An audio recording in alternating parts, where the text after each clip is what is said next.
মালয়েশিয়ায় এবার রোড ব্লকেও থাকছে ইমিগ্রেশন পুলিশ, আটক হচ্ছেন প্রবাসীরা।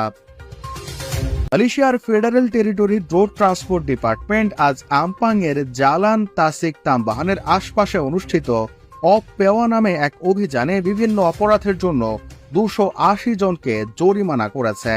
অফ পেওয়া বা পেমান্ডো ওয়ার্গা আসিং নামে বিদেশি চালকদের ওপর এই অভিযানে কুয়ালালামপুর সড়ক বিভাগের ডেপুটি ডিরেক্টর এরিক জুসিয়াং বলেন, এদের মধ্যে 114 জন বিদেশির কাছ থেকে ড্রাইভিং লাইসেন্স না থাকার জন্য জরিমানা আদায় করা হয়েছে। 32টি বিমা না থাকার জন্য জরিমানা করা হয় এবং 64টি মোটরসাইকেল, 2টি গাড়ি এবং 2টি লরি সহ 68টি গাড়ি জব্দ করা হয়েছে। তিনি বলেন, পরিদর্শনে দেখা গেছে জব্দকৃত গাড়ির বেশিরভাগই বিদেশিরা যেগুলো চালাচ্ছিল সেগুলো স্থানীয় মালিকের নামে। তিনি বলেন, আমি স্থানীয়দের পরামর্শ দিচ্ছি বিদেশিদের যাতে করে কোনোভাবেই